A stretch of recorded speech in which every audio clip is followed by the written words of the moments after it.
Hello everybody, this is Gamertag MrYourWilly for another video tutorial. Today I'm going to be teaching you how I make the Button of Doom door.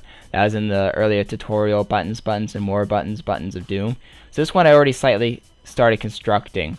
I got a 4x4 flat, got a 1x2, a 1x1 short on the top, a 1x1 block, and a 1x1 short here at the bottom, and then two more 4x4 flats. So this is going to be kind of like the wall. This is the trigger button, and the reason why I set it up this way is because it looks cool, and it has this gap in the back, which is important when you're doing it. Whatever you're doing, have some kind of gap or opening. It could even be flat on the wall. It could literally be on this 4x4 wall, just on it flat, as long as you have like a gap right in the back here, between that and the next explosive that you need, and you'll see why in a sec. So I got 4 mines up here. I'm only going to use 3 of them. The 4th one is just so I can tell it to be a max count of 0 easily without having to hunt these down or pull out another one. I always pull out at least one when I'm working on this. Even if I don't have all of them out, I pull at least one of them out just so I can do that really quickly. Now I'm going to put this landmine in here. I'm going to see if I can get it correct on the first couple tries, because putting a landmine in here is easy as pie.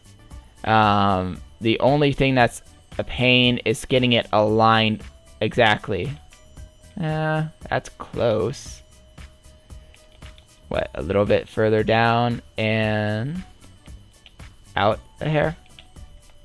Let's move it down and out a hair. Let's try that. Ooh, awesome. I almost had that exactly centered too. Awesome, second try. Beautiful. Alright, so this is your button. Now you need to learn that explosives transfer through solid objects. So this 1x1, if I have a landmine here and then a landmine inside of it sticking out, when I set this one off, it'll explode the landmine inside of it, and because it's sticking out a hair, anything next to it outside will also explode. And if you wish to see a tutorial on that example, click the radar on the very bottom left there, and I'll be making a secret tutorial. You can only see it if you have annotations on and you click that button. You won't be able to see that tutorial otherwise. But if you want to learn what I'm talking about in more detail, click that. Now that I have this, there we go. I was trying to get the angle I wanted. Alright, I'm going to push this to the side here. Bring out this flat one. And the reason why I set them up to be always open, as you saw I said minimum count was max, is so I can set it up close to it, and if it explodes, oh, I died from that. I was apparently too close. But when the two explode, it doesn't tell it to go away, because I want it to respawn eventually. And so is that close enough? Yeah, awesome.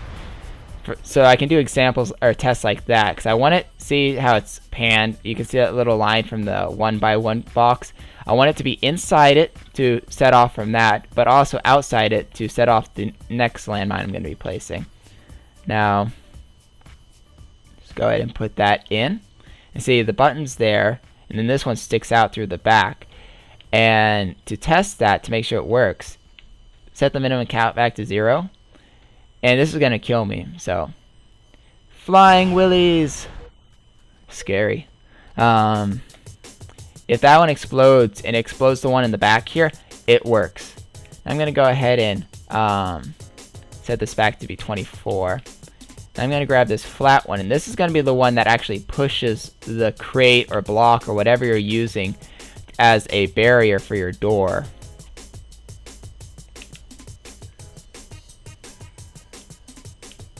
Actually, I don't even need to push it out that far. I only need to push it in once.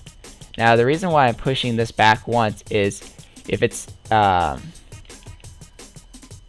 set to the where it was, flat against it, then it kind of sticks out on the door. You see how it sticks out there, and it doesn't look so good. So what I do is I actually push these crates 1 unit back, and then push the landmine in flat against it. And I push the crates back out. Now, this will still detonate because not only is the center very visible, over 50% of it is outside these crates. And it's right next to this. If too much of this was covering, it wouldn't blow up. Which is why after I do things like that, I always test it out. Free Willy! Alright. See how it exploded that? So, awesome. It fits. Now let's start encasing this to make it, actually, not only visually effective, but actually get the door to work. So, I encase it using like a 3x1 flat for this one. Depending on what the design is, you might want to put whatever else out here. I'm going to put this decorative piece, the strut, over here. And the reason why is, one, it looks cool. And secondly, I have the shield at 45 degrees. And if I put the shield in to put it right over the button, that prevents me from getting killed the moment I push the button. And you can set it so that you can't see the effect of the shield because it's just slightly in there. So I push the button, it doesn't kill me, yet it sets off the mines. But if I didn't have this strut, you'd have this ugly shield look. Now, if you were building your button like flat against the wall, like flat against that wall, then you could just put the shield in the wall, then it wouldn't matter. You wouldn't need anything extra. But for funky things like that, put something in the way so it doesn't look ugly. Now I'm gonna put a door. You could put just a flat block if you wanted, but this looks cool. So I'm gonna go ahead and put, this is a door double on its side, and I like the look of it. So I'm gonna use that for this example. In my first more button tutorial, I actually just used a normal box as the door, but this one's a little bit more sophisticated looking. And before I put that in, I need to put in, I swear I've had a crate out here. Huh. Oh well, I'll pull out a crate. Under scenery, you want crate. I'm going to use a small one because it's thinner. You could use a big crate, but it's going to take a little bit more effort to push it, so you might want to put 2 mines in there instead of 1 mine. But for me, I'm going to put in 1 landmine in this thin. Another reason why I have it spawn instantly is so when I push things like that in its way, the landmine explodes instantly, so I know how close I am. Now, I'm going to put a roof in here.